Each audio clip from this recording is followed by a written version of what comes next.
Ok, bienvenue à tous, c'est sur le podcast Sport sans Nutrition. Je m'appelle Médéric, je suis coach sportif et tous les dimanches je te permets de te remettre en forme et de te transformer physiquement grâce au sport et à la nutrition tout en prenant soin de ta santé.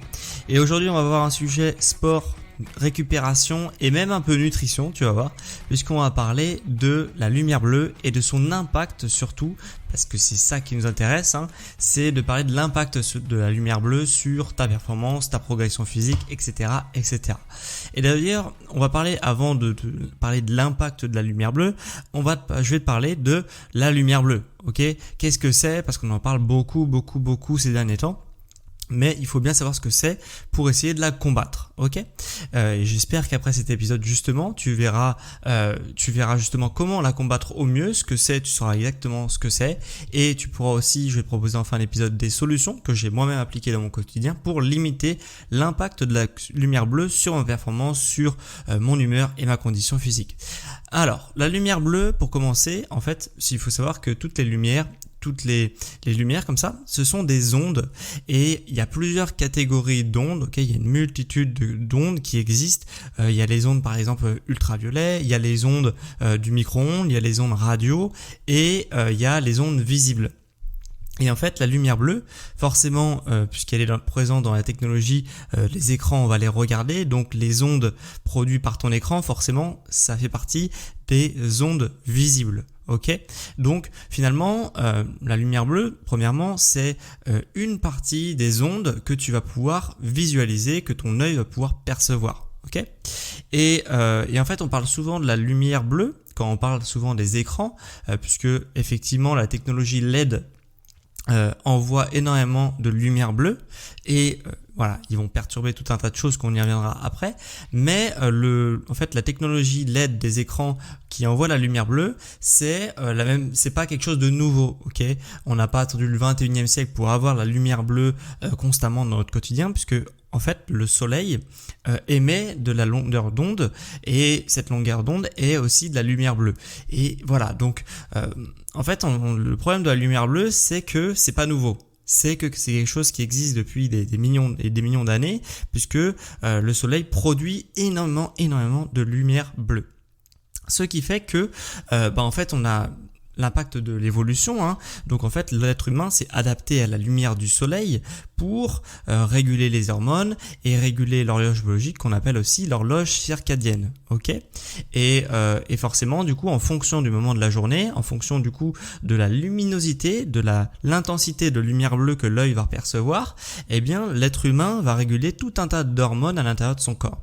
Et c'est bien ça le problème de la lumière bleue, c'est-à-dire que en fait au moment où tu te situes dans la journée, l'horloge circadienne va faire son travail et du coup on va produire telle ou telle hormone en fonction du moment de la journée. Donc plus des hormones d'éveil quand il y a beaucoup de lumière bleue présent perçue par ton œil, ok ? Pour te réveiller, et puis quand va se faire la nuit, eh bien tu vas avoir d'autres hormones qui vont donc forcément les hormones d'éveil vont diminuer et les hormones qui permettent de favoriser l'endormissement comme la mélatonine vont commencer à arriver, et ce qui fait que voilà, tu vas avoir envie de dormir. Ok ? Et c'est bien ça le problème, puisque normalement dans un monde idéal où il n'y aurait pas du tout d'écran, pas du tout de lumière artificielle, et bien dès que la lumière du jour commencerait à justement à diminuer, et bien tu aurais tout de suite instantanément de plus en plus envie de dormir. Et le problème c'est que qu'est-ce qu'on fait quand on rentre du travail ? Généralement, on va devant les écrans parce que ça nous détend bien, faut le dire. Et puis, du coup, l'œil va encore percevoir de la lumière bleue. Donc, pour lui, ça veut dire qu'il fait encore jour dehors, si tu veux. Ce qui fait qu'il va pas entamer tous les processus qu'il a l'habitude d'entamer pour favoriser l'endormissement. Et forcément, ça va causer des problèmes qui vont être assez graves. Puisque, en fait, ça va stimuler l'éveil, comme tu l'as bien compris. Et en fait, il y a vraiment beaucoup d'impact de la lumière bleue parce que à la fois, ça va stimuler l'éveil. Donc, tu vas pas avoir envie de dormir. Une fois que tu auras coupé ton écran, que tu vas aller au lit pour dormir, tu vas mettre énormément de temps à t'endormir puisque justement ton corps n'aura pas encore produit de mélatonine puisque il va encore percevoir de la lumière bleue, donc il va interpréter ça comme envoyer de l'hormone d'éveil pour ne pas tomber, pour pas dormir puisqu'il fait encore jour alors qu'il fait nuit dehors. Et en plus de ça, il y a un troisième impact de la lumière bleue, c'est-à-dire que tu es addict aux écrans. On est tous un peu addicts aux écrans, forcément plus ou moins addicts aux écrans, mais on est tous addicts aux écrans, ce qui fait que en plus d'être éveillé pendant la nuit, on va avoir envie de rester éveillé pendant la nuit, ce qui cause quand même un problème puisque tu vas avoir un sommeil qui va être dégradé puisque forcément tu vas mettre plus longtemps à t'endormir, tu vas avoir un sommeil qui va être retardé et tu vas aussi avoir une diminution du sommeil puisque tout le temps que tu passes devant les écrans pendant la nuit ou en début de soirée, c'est du temps en moins pour aller dormir. Et ça nous pose d'autant plus un problème puisque je rappelle que le sommeil, plus généralement la récupération, fait partie des 3 piliers de la performance et de la pleine santé. Donc dans ces 3 piliers, il y a sport, nutrition et récupération. Forcément, si tu consommes beaucoup d'écrans et que tu es addict aux écrans et que tu ne mets rien en place dans ton quotidien, le pilier récupération, il va en prendre un coup et forcément tes performances vont être moindres puisque même si tu fais sport et nutrition et que tu n'as pas le 3e pilier, c'est comme essayer de faire tenir une maison avec 2 murs, ça ne fonctionne pas. Il faut les 4 murs. Là, c'est un peu la même chose. Si tu ne mets pas tout en place dans ton quotidien, tu vas pas avoir de résultats et tu vas dire ça ne marche pas, pourtant je fais du sport, etc., etc. Et en fait, il te manque le 3e pilier qui est la récupération et c'est quelque chose qui est largement sous-estimé quand on demande aux gens comment ils dorment, est-ce qu'ils se sentent bien, est-ce qu'ils dorment bien, est-ce qu'ils mettent du temps à dormir ou pas. Tout le monde, généralement, sauf vraiment ceux qui ont des gros problèmes, vont te dire « Oui, je dors bien, oui, ça va, ça se passe bien, etc. Je dors assez, ouais, je me sens bien en me réveillant le matin. » Alors qu'en fait, si tu es très honnête avec toi, je pense que tu peux voir qu'il y a quand même des choses à améliorer, autant sur la qualité du sommeil que sur justement les petites choses, notamment la lumière bleue qui viennent parasiter ton sommeil. Puisque la lumière bleue va avoir un double impact. Ça va déjà avoir des effets négatifs puisque forcément tout ce qui est écran et lumière bleue qui est avec une longueur d'onde, je l'ai pas dit tout à l'heure, mais très courte, ce qui fait que c'est une lumière qui est très agressive. Plus la longueur d'onde est grande, comme les ondes radio par exemple, moins c'est nocif, pour le corps. Plus la lumière et la longueur d'onde est petite, plus ça va être agressif pour ton œil et pour ton corps. Donc forcément, cette longueur d'onde très courte va user prématurément tous les tissus à l'intérieur de l'œil. On peut même avoir des maladies assez graves à cause de la lumière bleue quand on est plus vieux, mais bon, disons que ça multiplie le facteur de risque et du coup, c'est quand même assez embêtant de ne pas bien voir et en plus, ça va également jouer sur ta nutrition puisque la qualité de ton sommeil va directement jouer sur des hormones, comme on l'a vu, mais également sur ton humeur. Et on sait, d'après des études scientifiques, que une personne qui est en dette de sommeil, qui est en manque de sommeil, va se diriger beaucoup plus naturellement vers des aliments sucrés et gras. Et elle va aussi manger en plus grande quantité. Donc si pour toi c'est très dur de manger sain et de manger en plus petite quantité parce que tu as envie de te reprendre un petit peu en main puisque tu constates que tu manges peut-être trop, sache que si tu t'obliges à manger moins et à manger mieux, mais qu'à côté tu dors mal, sache que en fait c'est normal si tu n'arrives pas à suivre une diète puisque en fait tu fais tout pour ne pas réussir à suivre ta diète. C'est vraiment un handicap que tu te mets si tu ne dors pas assez et que du coup tu mets des choses en place dans ta nutrition. Ça va être d'autant plus difficile de les tenir si tu es en dette de sommeil. Donc le précurseur avant d'entamer n'importe quel changement, ça devrait être de bien dormir, de dormir qualitativement et en quantité suffisante. Et ces changements justement qu'on a pu observer dans les études scientifiques sur une tendance à aller vers les produits qui sont plus gras et plus sucrés, ça s'explique notamment puisque en fait quand tu es en dette de sommeil, tu as une hormone qui s'appelle la gréline, qui est l'hormone de la faim, qui va augmenter. Et au contraire, par rapport aux personnes qui dorment assez et de manière qualitative, la leptine, c'est une hormone de satiété, va se retrouver en plus petite quantité. Ce qui fait que tu vas avoir plus faim et tu vas être moins facilement rassasiable. Je sais pas si ça se dit, mais en tout cas, tu vas avoir beaucoup plus faim qu'une personne qui mange et qui dort justement en quantité et en qualité suffisante. On sait également que le manque de sommeil et ça s'explique notamment à cause des écrans. Voilà, parce que généralement, si les gens manquent de sommeil, c'est soit parce qu'ils travaillent beaucoup, ça peut arriver, soit parce qu'ils consomment beaucoup les écrans et qu'ils ont beaucoup d'activités le soir. Eh bien, le manque de sommeil diminue quand même de façon drastique les capacités cognitives. Donc c'est des capacités de réaction, d'analyse, de raisonnement, c'est toutes les capacités qui touchent au cerveau, ok, à la vitesse de calcul du cerveau si tu veux. Et voilà, donc c'est quand même assez gênant. On sait également que le manque de sommeil contribue d'un point de vue sportif à avoir moins d'endurance, moins de force, parce que pendant la nuit, il y a énormément d'hormones qui sont assez importantes, qui sont produites et qui sont nécessaires au bien-être vital de ton corps, comme la testostérone et l'hormone de croissance, qui sont deux hormones extrêmement puissantes et qui sont produites notamment de façon en grande quantité pendant la nuit. Donc forcément, si tu diminues la nuit, tu diminues la production de ces deux hormones. On a également une augmentation de à peu près de x2 par rapport à une personne qui a une dette de sommeil par rapport à une personne qui est pas en dette de sommeil, qui est en surplus ou qui se maintient.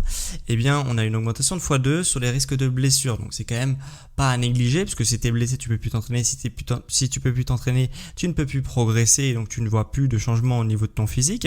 Et il y a un dernier pilier qui est assez important, mais on pourrait continuer comme ça pendant des heures et des heures et des heures, parce que le sommeil, c'est, comme je te dis, c'est un pilier de la pleine santé. Et donc forcément, si tu enlèves ce pilier, il y a énormément de choses qui commencent à dérailler. Et voilà, sache que également le manque de sommeil contribue à une baisse de vigilance du système immunitaire. Donc forcément, tu es beaucoup plus facilement malade qu'une personne qui dort suffisamment. Et je le répète, parce que là j'ai un peu lié les deux sujets, c'est-à-dire le manque de sommeil et la lumière bleue, mais parce que pour moi c'est presque un sujet unique, ok ? Parce que généralement c'est la lumière bleue qui diminue à la fois la quantité et la qualité, comme on l'a vu, du sommeil. Donc si tu arrives à résoudre le problème de la lumière bleue, normalement tu arrives à résoudre, ou de l'addiction aux écrans, mais c'est vrai, là c'est un autre sujet, mais normalement si tu arrives à lutter contre la lumière bleue, tu arrives à lutter contre ton problème de sommeil. Donc tu résous deux problèmes en mettant en place qu'une seule action. Donc si je peux t'aider justement à résoudre ce problème, je vais te donner tout un tas de petites astuces que moi-même j'ai mis en place dans mon quotidien. Donc c'est pas des trucs impossibles à réaliser, ok, ça va te demander peut-être un effort pour toi, pour justement limiter l'impact de la lumière bleue,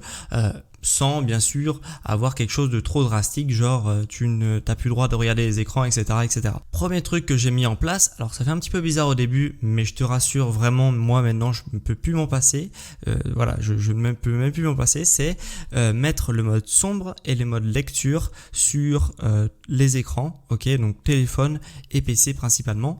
Moi je regarde pas trop la télé, donc voilà, donc j'ai pas mis sur ma télé, mais tout ce qui est téléphone et PC, j'ai mis le mode lecture, ou le mode, il y a aussi le mode nuit, ou le mode sombre également, ou plusieurs de ces modes là.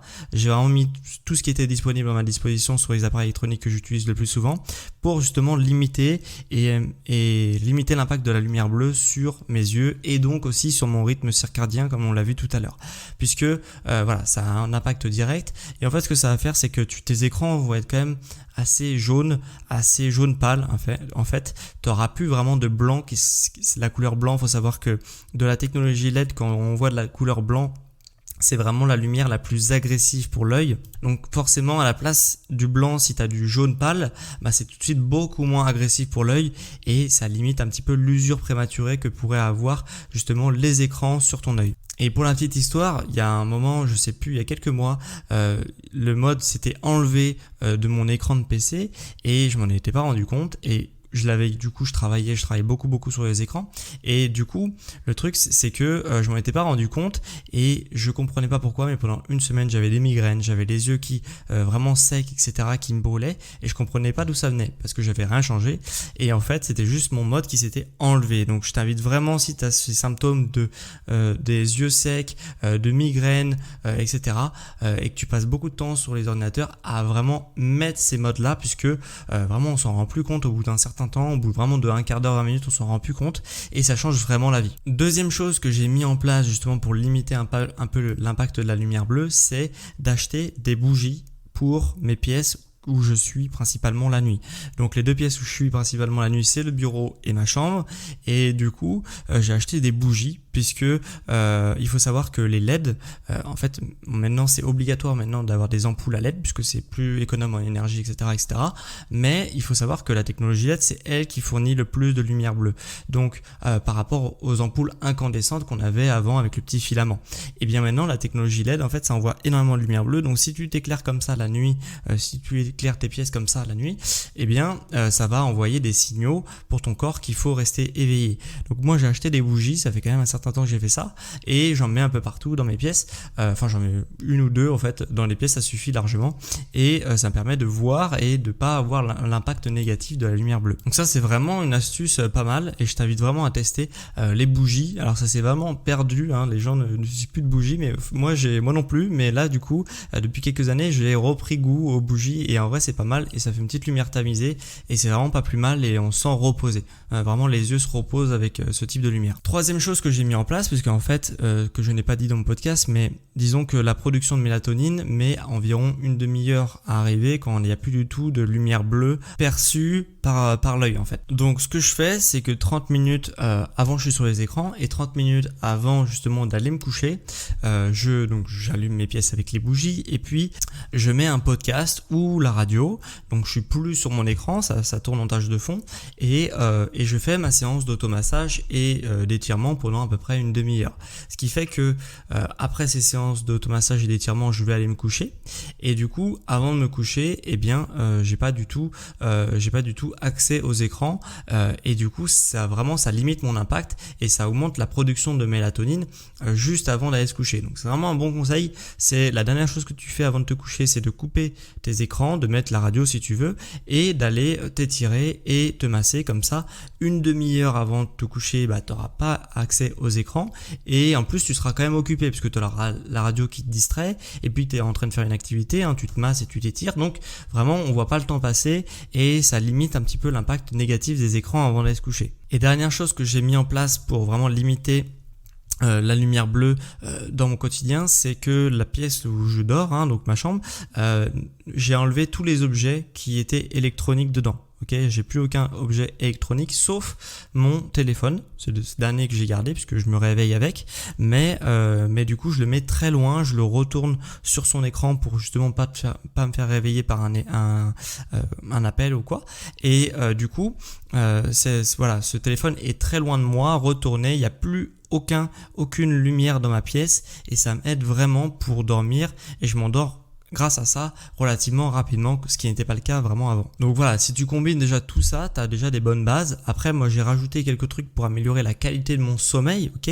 Donc là on a parlé de tout ce qui limitait les lumières bleues, forcément ça va améliorer la qualité de son sommeil, mais on peut directement jouer sur le sommeil sans toucher à la lumière bleue. Il y a deux petites choses que j'ai mis en place, c'est que je chauffe jamais ma chambre, ok, même en hiver, pour la garder à une température de 18 degrés, ok.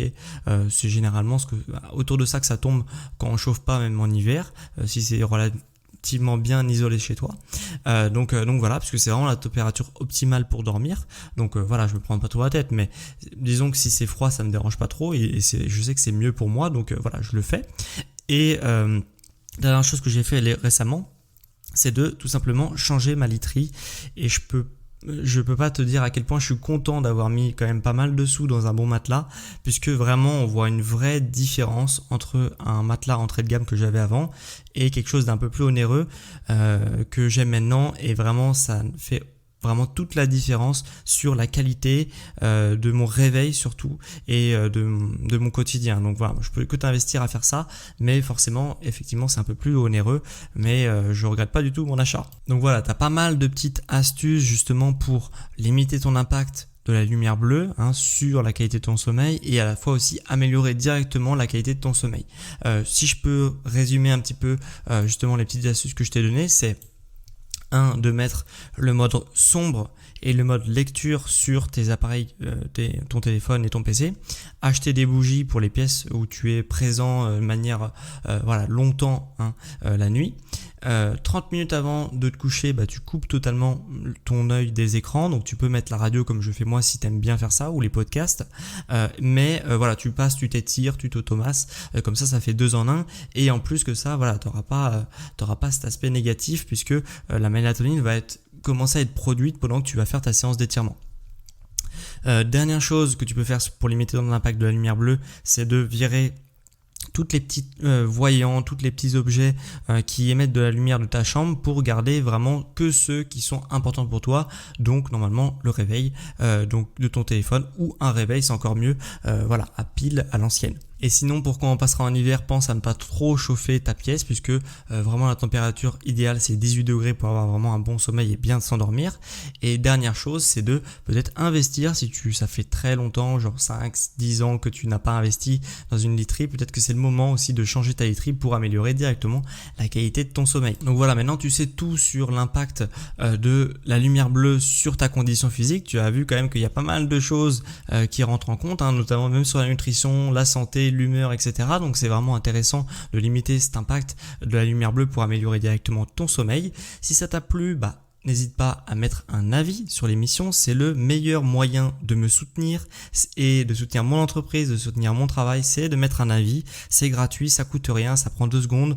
Donc sur Spotify, tu peux mettre 5 étoiles si ça t'a plu, et sur Apple Podcast, tu peux mettre 5 étoiles également, et tu peux aussi écrire un avis sur l'émission pour encourager les autres auditeurs qui ne connaissent pas encore le podcast à écouter le podcast. Donc voilà, ça prend pas longtemps sur Apple non plus, et ça soutient mon entreprise, ça soutient mon travail, donc merci à ceux qui le feront. Et dernière chose avant qu'on se quitte, c'est que pour les personnes qui veulent que je les suive personnellement dans leur transformation physique, que je leur fasse un programme sportif, alimentaire vraiment ultra personnalisé, sache que tu peux prendre rendez-vous pour justement voir ça avec moi et que je te suive personnellement.